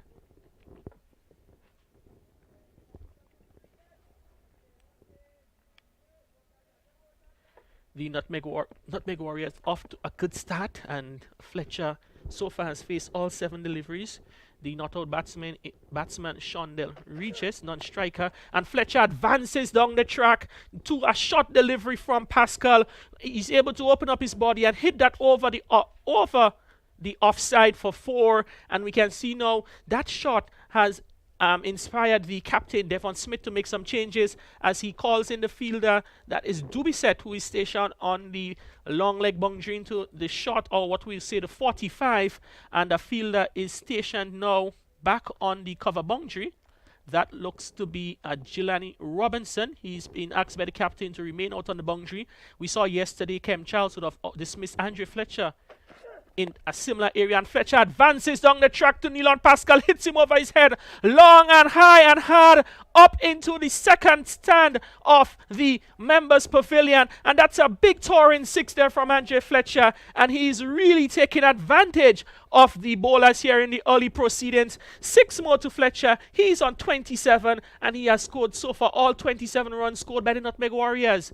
Extraordinary batting there from the man Andre Spiceman Fletcher, as the fielders, they do some retrieving to get the ball out of the second stand down there in the members pavilion, the southern end of the ground. And Andre Fletcher, so far, he smashed 3 4s and 2 6s of 9 deliveries, 27 runs. He is a man on a mission so far today.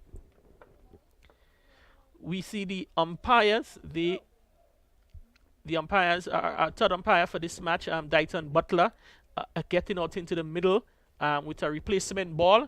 Probably that ball would have gone into one of the areas there, as we see the replay again, into one of the locked areas of the stadium, so would have to be retrieved there by maybe later on by one of the members of the stadium crew. And excellent work there by the cameraman as he was able to pick up that delivery sailing into the stands. And 6 more the result to Andre Fletcher, and he is on a mission. 27 without loss, and we're just in the middle of over number 2.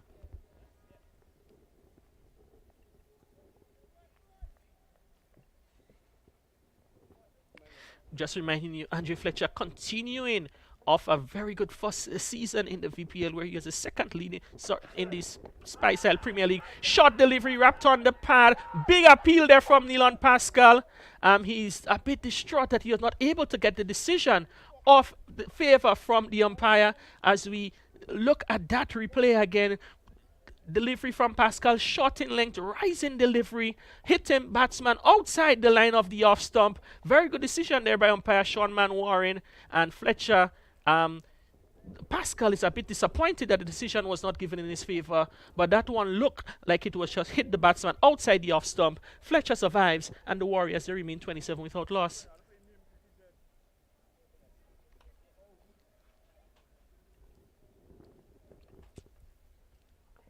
Pascal back to the top of his mark, looking as he's about to turn to bowl yet again to Andre Fletcher, who has faced all 10 deliveries so far in the innings.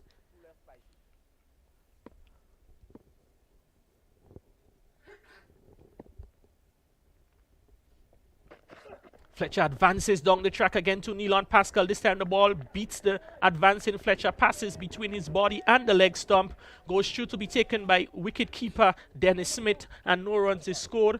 So 2 dot balls so in 2 consecutive dot balls there from Neilon Pascal, bringing a sort of lull in the scoring. Andre Fletcher is really going off at a fast pace so far. 27 from 11 deliveries, scoring at a rate of 245.5 in terms of strike rate, and just require only 68 more from 49 balls. That is the Nutmeg Warriors to claim a second victory. But I know the Bayleaf unit, they would have different intentions to see if they can prize the wicket of Fletcher and inflict some pressure on the batting lineup. Fletcher advances down the track again, hits that one over long on for 6. Another boundary for Fletcher, another 6 for Fletcher. He moves on to 33, and after 2 overs, it has been the Andre Fletcher show here at the Spice Isle T10 tournament, match number 3 in season 2 between the Bayleaf Blasters and the Nutmeg Warriors. Andre Fletcher is 33, and the total 33 without loss after 2 overs.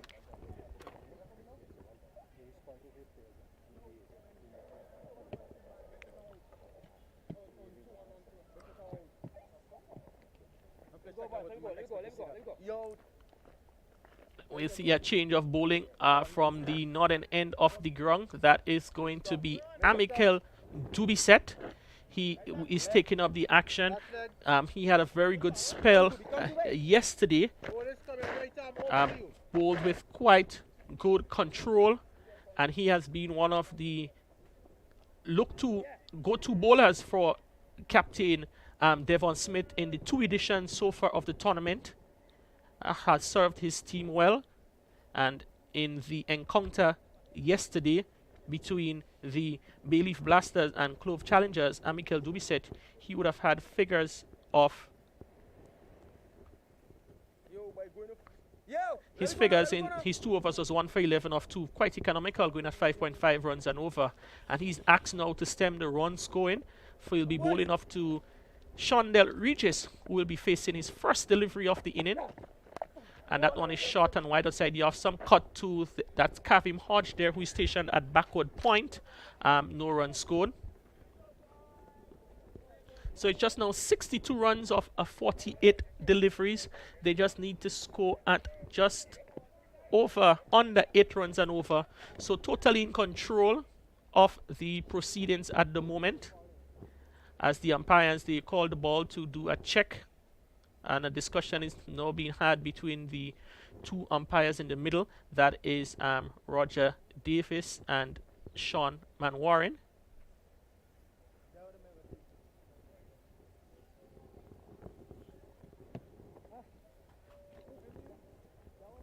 Reminding you, it's the match 3 in the Spice Island T10 tournament. The 3rd match here of the tournament, the first match on day 2. Later on this afternoon, we're going to see 2 teams make their entry into the tournament for the first time. It will be Ginger Generals coming up against Cinnamon Pacers. Reminding you, both Ginger Generals and Cinnamon Pacers, they would have met in the 2nd semi-final of the 1st edition of the tournament. That match was won by Cinnamon Pacers, and it's an opportunity for Ginger Generals to meet the team that knocked them out of the tournament last year in their first match in this tournament. And I'm sure they would have old scores in which they'd want to settle. As we see, the action is about to resume in the middle. It is going to be Dubisset to Shondell Regis. And Regis opens up himself, gets what might be the faintest of edge, eludes the stumps. Oh, it's actually by, so you'd have missed it completely, and that ball would have missed everyone. That, as we look at the replay, ball pitching on the line of the off stump, continues. Oh my goodness, that would have almost kissed the off stump. Miss it by a whisker. Shoot to the keeper, down to the boundary for 4.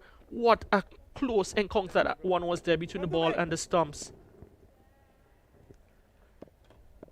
It's Dubisset once again into bowl to Regis, and to this one, Regis is hitting down the ground.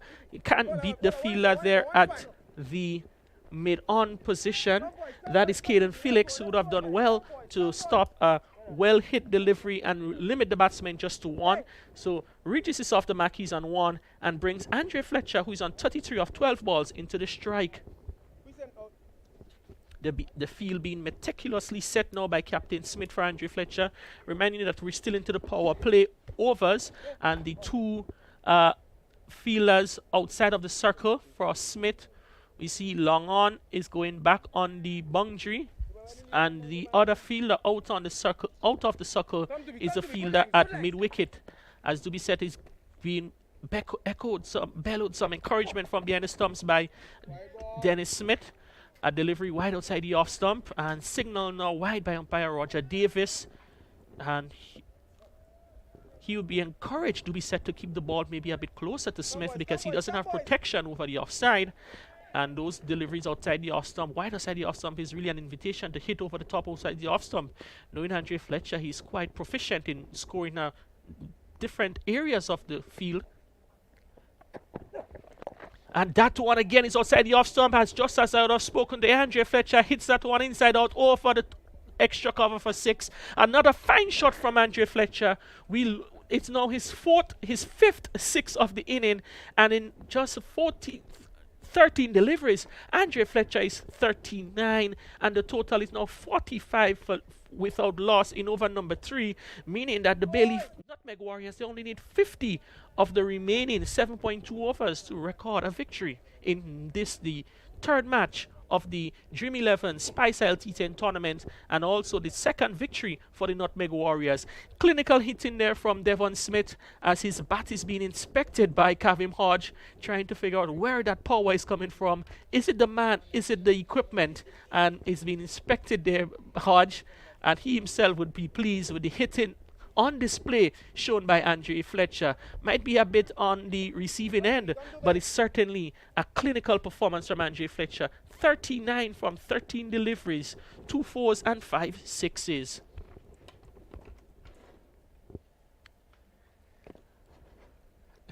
Dubisset is in once more to Fletcher. This time this delivery is angling into the batsman. Fletcher opens the face of the bat, plays it behind square on the onside for a single. So he moves on to 40 with a total now 46 without loss. And Fletcher has certainly seized the initiative here early in the innings for his team. They are almost halfway through the total with less than 3 overs bowled so far.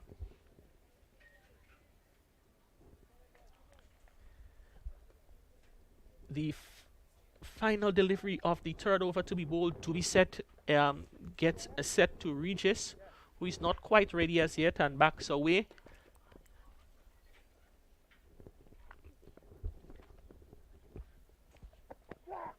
Short delivery, angling out across the batsman, played towards the fielder there at backward point at his Kavim Hodge. He does a fielding, no run score. So over, relatively economical over in the context of things. Just 9 runs conceded off the 3rd over, and after 3 overs, Nutmeg Warriors in pursuit of 95 for victory. They are 46 without loss. Andre Fletcher on 40, Shondell Regis on 1, and the boundaries, they have been coming at a fast clip. 7 boundaries have been scored so far in the inning of just 3 overs. 5 towering 6s off the bat of Andre Fletcher, and he had 2 4s to add to that. It's another change of bowling. Captain Devon Smith looking for that breakthrough. He has turned to another West Indies test bowler, Sherman Lewis, to take up the action from the southern end of the ground. Lewis, yesterday he would have bowled well, bowling outside of the power play, but today he's tasked with the target of bowling his first over in the final over of the power play. Sherman Lewis, yesterday's match against Clove Challengers, had 1 for 11, and it's certainly a different challenge here with the well-set Andre Fletcher on strike. Advances down the track again. Andre Fletcher clips that one off the legs, sailing into over the onside mid-wicket area for 6. So that's the 6-6 for Andre Fletcher in his innings. He moves on by 6 to 46. That brings up the 50 partnership. The total of 20 deliveries, 18 minutes, 2 fours and 6 sixes. The total 52 without loss in over number 4.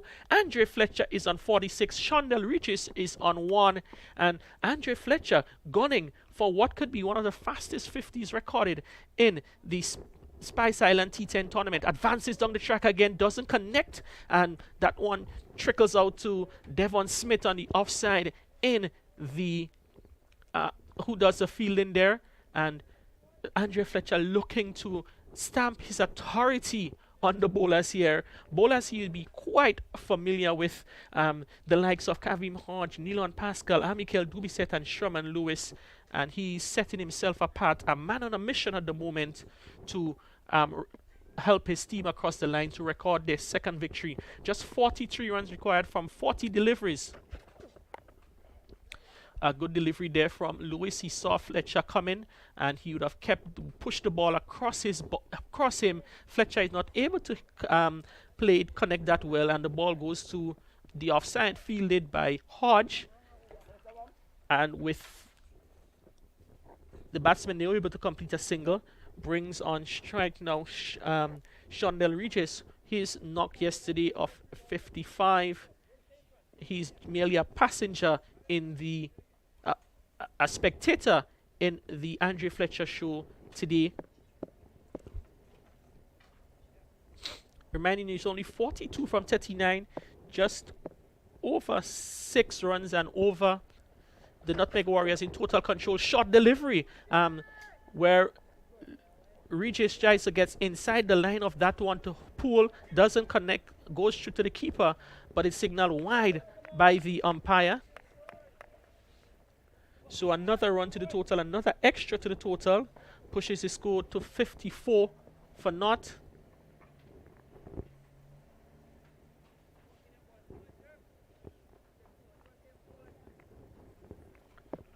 Shondell Regis, a former under 19 captain for Grenada, Windward Islands under 19 player, faces up to Lewis, clips that one fine, but can't beat. That is Rogers in fine leg, who does a good bit of fielding. That one was traveling to him quickly, and he was able to get the barrier down to stop that from passing him. Can't prevent the single though, and brings Andre Fletcher back on strike, who is quite hungry for the strike at the moment. 47 of 17. He's in the zone right now and is looking to see if he can inflict further pain on the bowlers of the Bayleaf Blasters.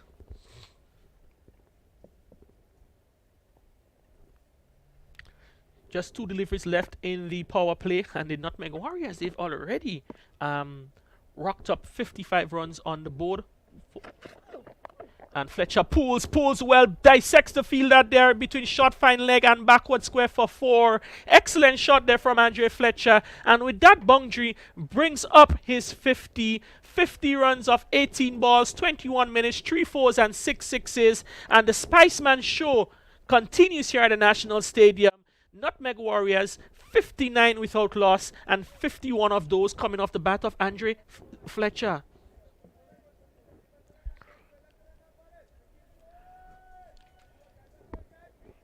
The final delivery of the power play is coming up to be bowled by Lewis, and Fletcher advances, hits that down too long on, where Pascal does the fielding, sends in the return. So it's the end of the 4th over, it's the end of the power play. After the end of the power play, it's 60 without loss. The Warriors, they're scoring at a run rate of 15 runs and over, making really small task of the challenge before them. They require just 35 runs of 36 balls, and they're totally in control here of this, the 3rd match in the Spice Island T10 tournament season 2.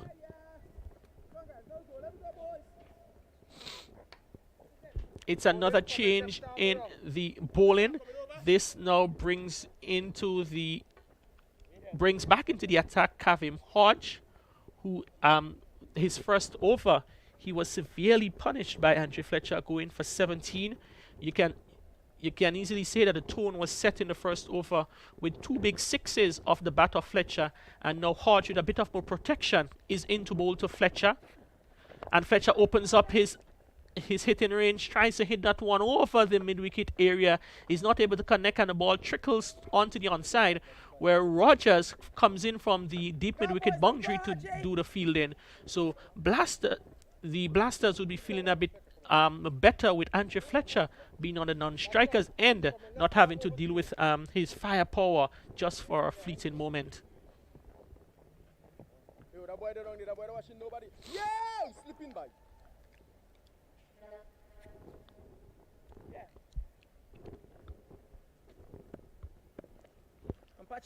It's Hodge again into now Shondell Regis. The first time he's bowling to Regis for this innings. And Regis gets a short ball, gets inside the line of that one and deposits it over deep over the square mid-wicket boundary for 6.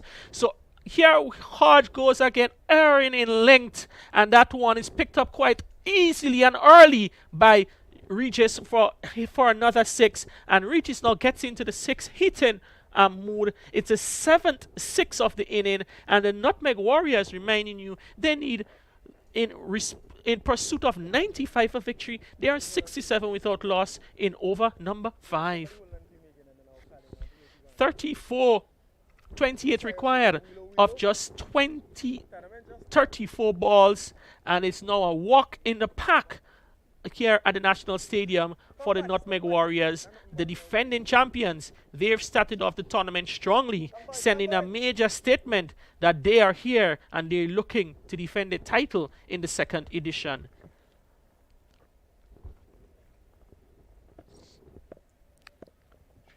Hodgin once again to Regis. Regis gets one on the line of the leg stump, turned onto the onside.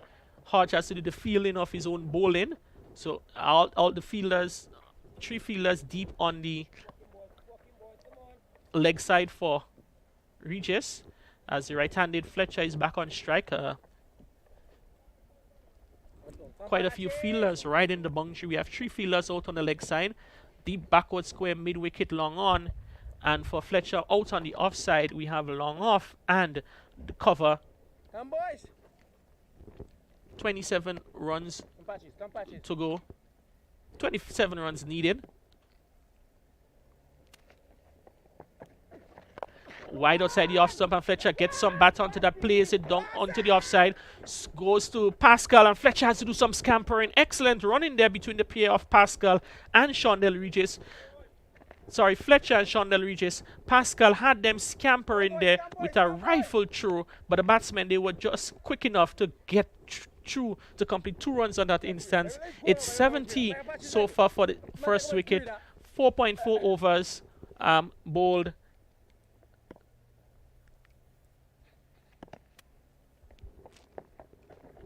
That's a flighted delivery there from Fletcher. He advances down and just casually plays it down to the fielder at long on. That is Caden Felix who does the fielding. So one more run to Fletcher. He moves on by 1 to 56, and the total currently 71 without loss.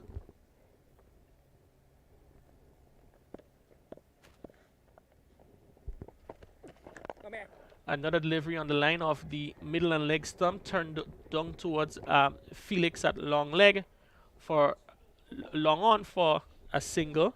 So it's the end of the 5th over, halfway through the innings in terms of overs, and the Nutmeg Warriors, they are 72 without loss, scoring at a rate of 14.4 runs and over. Hodge today being severely dealt with by the Nutmeg Warriors. Hodge 2 overs going for 29 runs, and brings now into the attack the 2nd spinning option for the day. We'll see Richard Rogers, the leg spinner, and he'll be bowling first up to Shondell Regis. Regis, 10 of 8 deliveries. He's not called on to do much of the bowling, much of the scoring today. He's just there providing support as necessary to the captain, Andre Fletcher, and he has the best seat in the house to watch the show put on by Fletcher.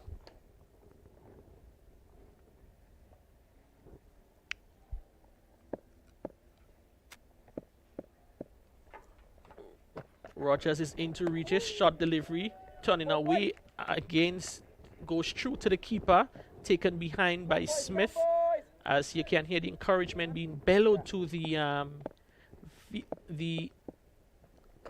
fielders. Another shot delivery, this one is flatter and shorter, going across the left-handed Regis. He's not able to connect. Another dot delivery.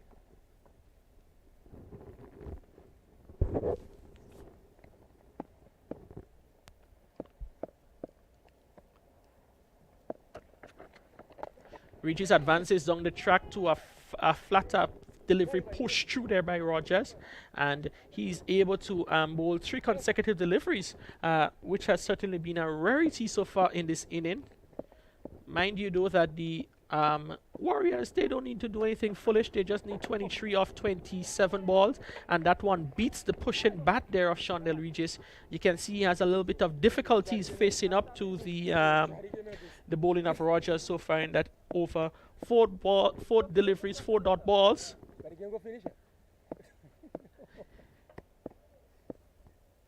Rogers is in again. This time Shondell Regis is wrapped on the pads. Big appeal as the wait for the decision is given. Finally, the hand is raised there by umpire man Warren. Shondell Regis got inside the line of that one, looking to hit over the onside. The ball hits him in line with the stumps as we look at the replay. Pitched just about the leg stump. Regis going across the line. An almighty heave there from Regis, and he goes LBW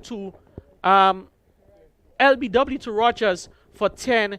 The first wicket fall for the Nutmeg Warriors. They're 72 for 1 and brings now to the crease the blonde tipped here of Kieran Kotoy, who joins his captain in the middle to see if they can take the team across the line. 72 for 1 in over number 6. The Warriors, they require 23 from 25 balls.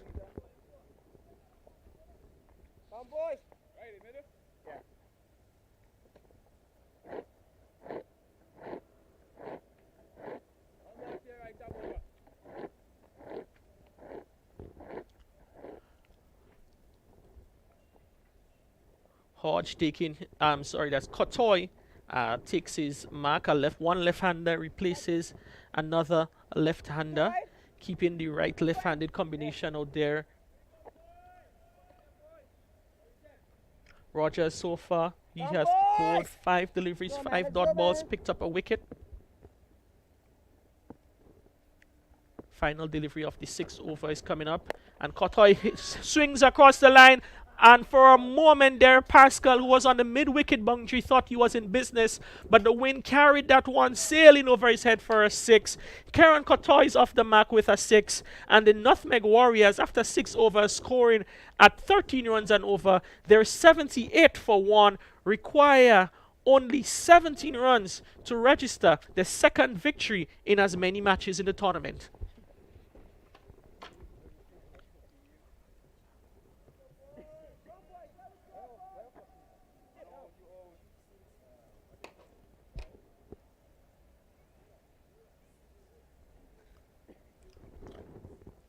At the end of the 6th over, the captain Smith, he has returned. He has asked his the veteran Neilon Pascal to return for a 2nd over.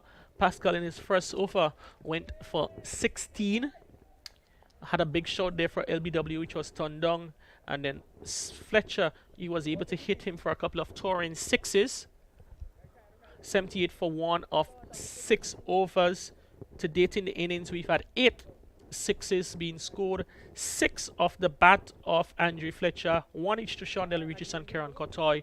Added to that 3 4s, so 8 6s and 3 4s in the innings is really the story behind the Nutmeg Warriors 78 for 1.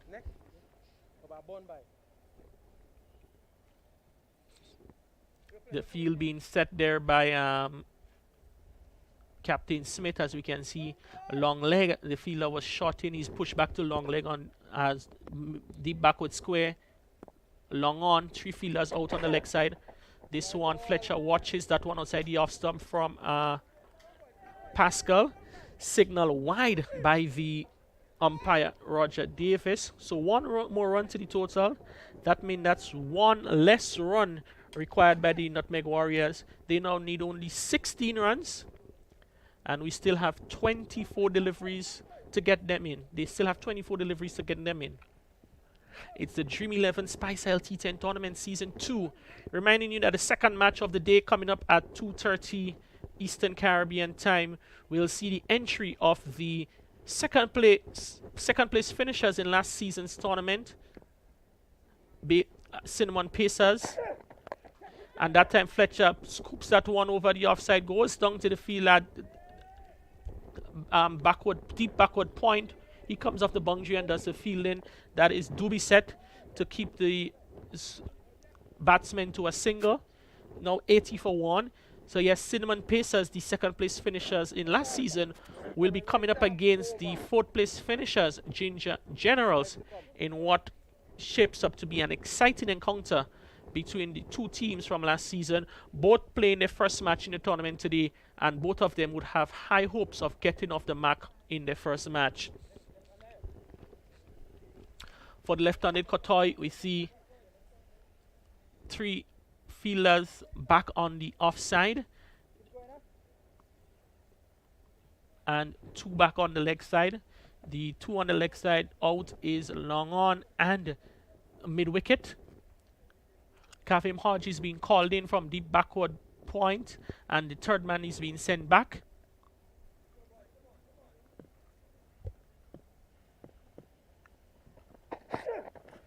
Outside the off stump, a big booming shot there from Kotoy, looking to go over the top. The ball angling across him. Good bit of pace there from Pascal.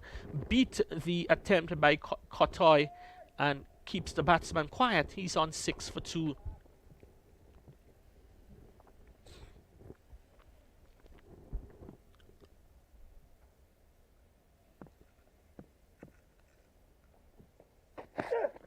That time Kotoy connects Wells over the field at dip mid wicket at 6 runs. Fine shot there from Kieran Kotoy. That one was within his arc. That one was on the line of the stumps, and Kotoy was able to hit well over the field at mid wicket for 6. And Kotoy scoring in 6s. He's on 12, 2 6s scored off 3 deliveries.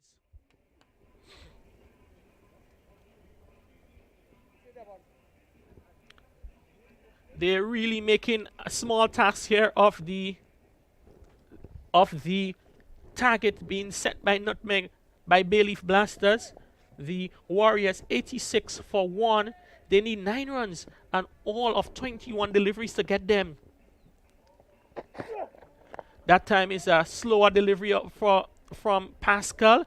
Guided behind point down to the third man region, wide third man. The batsmen, they cross over for 2. So 2 more runs to Kotoy. He moves to 14. And the Nutmeg Warriors 88 for 1.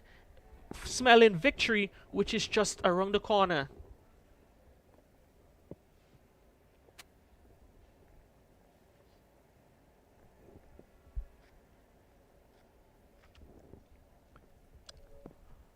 Pascal for the 5th delivery in the over to bowl to Kotoy. Kotoy hits straight down the ground. It goes down. He doesn't connect well. Caden Felix moving off the boundary is not able to get under it. The ball bunks about 15 yards in front of him. So Kotoy intent is clear. Not able to connect on that one. He got a single in the end, but I'm sure he was looking for much more of that delivery. Final delivery to come in over number 8.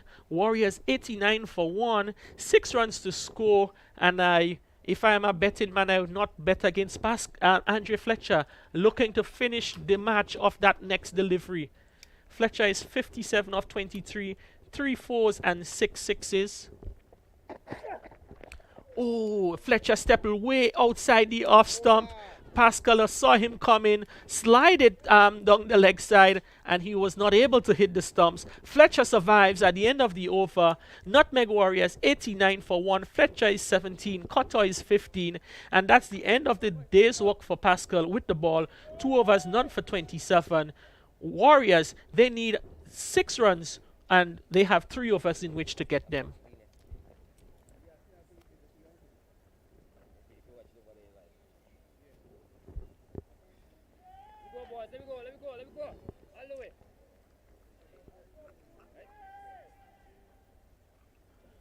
The task duties of bowling, the over number 8 is handed to Sherman Lewis, and he'll be looking to see if he can maybe snatch a wicket or 2 to prolong the advance of the Nutmeg Warriors to the target of 95.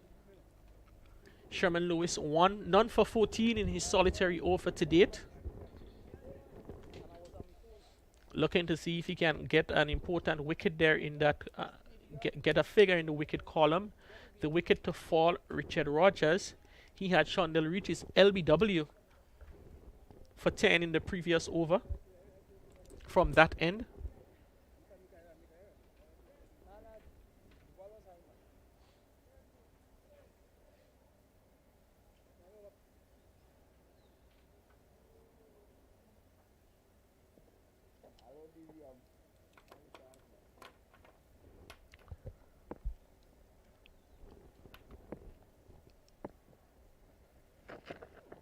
That's one cutter hits over the top, down to the field at the deep cover boundary. That's Nikosi St. Hilaire who does the fielding and rifles in the return. So Kotoy looking to finish off the match quickly. Was not able to connect well, just got a single. Brings back Fletcher on strike. Kotoy is 16, Fletcher is 57. 5 runs to get, 17 deliveries of which to get them. And it is looking more and more like a victory, second victory on the trot for the Nutmeg Warriors, the defending champions. They have started strong in this, the second edition of the Spice Isle T10 tournament.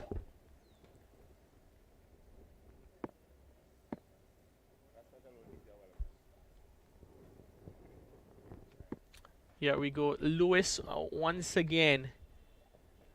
Fletcher hits through the line of through the offside, down to the fielder on the cover boundary, Jelani Robinson, who does the fielding there, rifles in the return. So another finger, very rather pedestrian-like so far for the Nutmeg Warriors.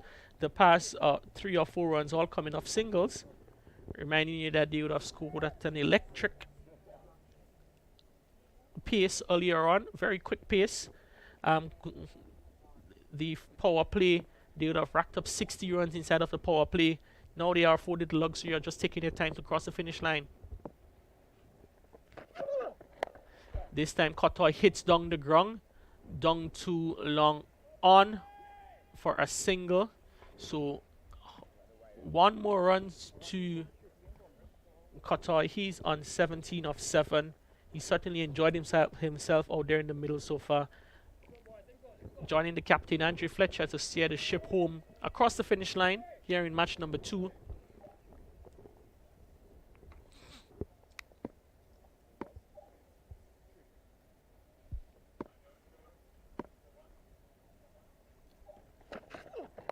Fletcher clips that one down the leg side into the boundary for 4. 4 more runs to Andre Fletcher, and that is victory now for the Nutmeg Warriors. Andre Fletcher finishes on 58. Andre Fletcher finishes on 62, and the Nutmeg Warriors 96 for 1 was able to quite comfortably register their second victory in the tournament, this time by 9 wickets with 14 deliveries to spare. Nutmeg Warriors 2-2, and they now sit pretty at the top of the table. Andre Fletcher, the 62, was the architect of a fine batting performance from the Nutmeg Warriors, defeating the Bayleaf Blasters in this matchup of the victors from day 1. So Nutmeg Warriors finishing on 96 for 1. Andre Fletcher 62. Shondell reaches LBW to Richard Rogers for 10. Kieran Kotoy not out for 17. the lone wicket taker for the Blasters, Richard Rogers, 1 for 6 in his single over. So victory to the Nutmeg Warriors by 9 wickets, and they enjoy the success here in the third match of the Dream 11 Spice Isle T10 tournament. Reminding you that this is just the first match of 2 here on day 2 of the Spice Island T10 tournament. Coming up at 2:30 this afternoon, just in about an hour's time, will be the Bayleaf, will be the Cinnamon Pacers versus the Clove Challengers. So do join us for then, wherever you are. If you just need an evening snack or an afternoon lunch, do enjoy the break, and we'll see you in just about 50-minute time for the second match on day 2 of the Dream 11 Spice Isle T10 tournament.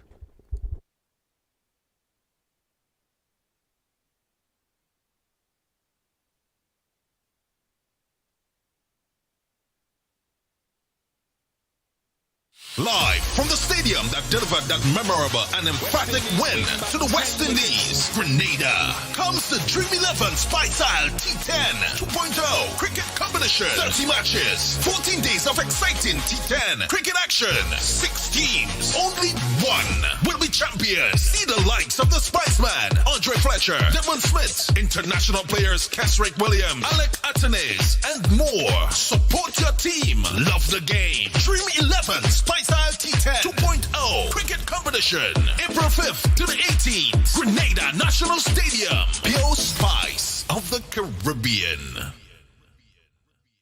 Have you ever seen a jab cooking oil down and Tanya log in the same pot? Neither have we until now, but we guarantee there is a whole lot more amazing things to see on your next trip to Grenada. And if you encourage someone to book an adventure to our island paradise, then you can be one of the winners of special prizes compliments the 473 Connect program by the Grenada Tourism Authority. Sign up at experts.puregrenada.com/473connect.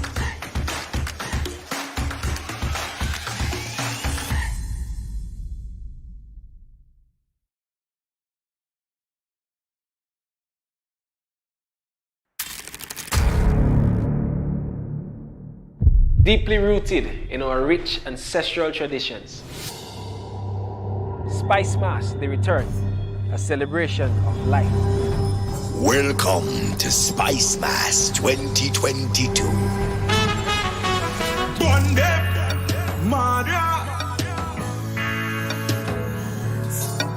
Reviving the spirit of our ancestors through our traditional mass.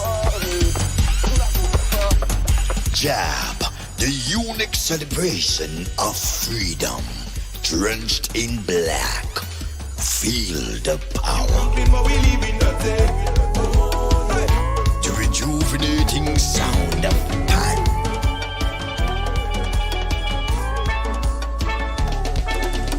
A display of colors in fancy mass.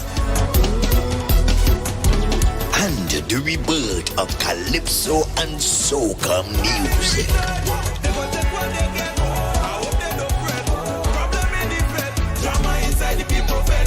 The biggest and safest summer festival in the region, August 8th and 9th. Let's go to Grenada for Spice Mass.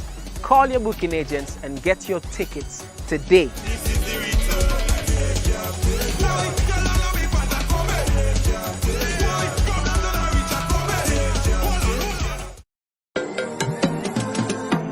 I too have felt the impact of this pandemic and miss the days of being able to socialize with the freedom we once had. But it is in these times that we must come together to fight as one people through getting vaccinated and doing what's right. I am Aruna Neptune and I am fully vaccinated. Play your part. Keep yourselves, your loved ones, and your community protected. Spice Mass, here we come. It's our time again.